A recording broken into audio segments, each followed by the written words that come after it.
In order to understand how blockchains work and how blockchain applications work, we're going to focus on this core question, which is going to be our kind of starting point for answering other questions about blockchains, which is why use a blockchain? Why would you use one in the first place as opposed to its alternatives?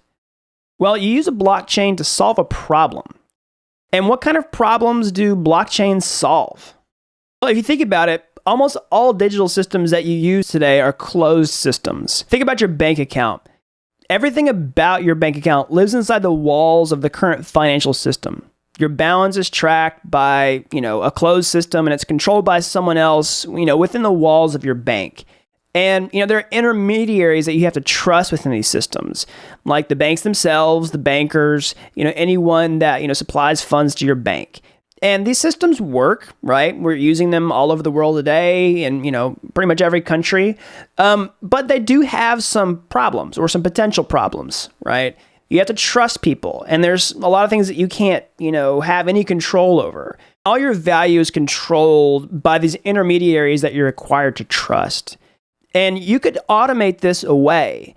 You could create a solution, a digital alternative to this financial system, or you could, actually represent value digitally, create a digital solution to represent value that doesn't require other people to back it up.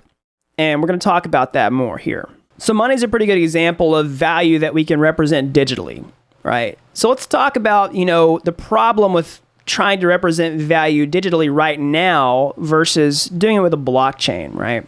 So if you wanted to try to represent money with traditional systems, you would basically have to do it in a database. And this database would track, all the transactions that you have created with, whatever currency you have. And that would, you'd be used to build your balance. But this database would have to live on a server somewhere. It had to be controlled by someone who'd have to maintain it. And they could basically change your balance at any time. And that lets us answer our question, why use a blockchain? You can use a blockchain to create an open system where there's no more siloed, closed data controlled by intermediaries. Everyone gets to own their own data.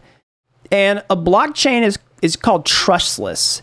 Basically, what that means is when the intermediaries are gone, we can create a system that's controlled by individuals and the rules are set by computers that can't be broken. It basically automates away the intermediaries. And it's a system that you can trust to store your money, your account balances, and stuff like that, right? Computers are going to control the rules, so you can trust them. If your blockchain supports programs, then smart contracts are going to govern how the rules are set. And we're going to get more into smart contracts later in this boot camp. And, this is going to give you a way to truly represent value digitally because the data is going to be distributed and secured across a blockchain. Everyone's going to get a copy of the data and everyone can see if it changes. And this is very transparent. And basically, this prevents any discrepancies in the data. And it's reliable to store any kind of value, like your monetary balance, the deed to your house, etc., etc., etc. Now, I know I threw a lot at you just right now, and we're going to unpack all of this and go more in depth in later sections. But that's kind of a high-level overview of, why you would use a blockchain as opposed to a traditional financial system. There are just certain things that you can do with the blockchain that was previously impossible with other digital systems. All right, so let's look at a couple more blockchain use cases. So, we talk about money, and this could be cryptocurrency. It can be any kind of monetary exchange. It could be a currency exchange.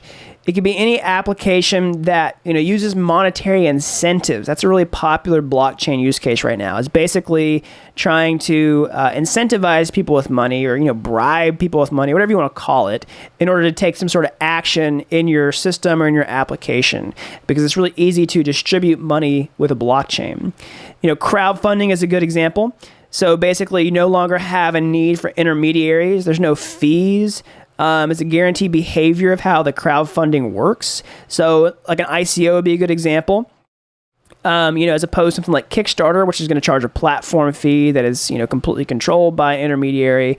If you wanted to create a crowdfunding platform on the blockchain, you could basically write the code yourself, deploy it to the blockchain, and everyone who participates in the crowdfunding campaign knows exactly how it's going to work. There's no questions asked, stuff like that. So public records are another great use case for the blockchain. You wouldn't have to trust an intermediary to verify the records. They're verified on the blockchain. They're open. Everyone can see them. It's final. They can't be changed. Any kind of public records you could think of, like a deed to a house, a deed to a car, marriage certificates, anything that has to be immutable or unchangeable. So supply chain is another popular blockchain use case right now that people are exploring and pouring a lot of money into research. I've been to big events where major companies are putting in unreal amounts of money to try to be some of the first people to solve supply chain problems with the blockchain, because you basically have a trust issue, when products move throughout the supply chain. That's something they're trying to solve. So, and there's many, many, many more use cases for blockchain. These are some of the most popular that I've just listed. All right, so that's an intro to why you would use a blockchain in the first place. And in the next video, we're actually going to talk about, what a blockchain is. And we're going to go more in depth on some of the concepts that I introduced in this video.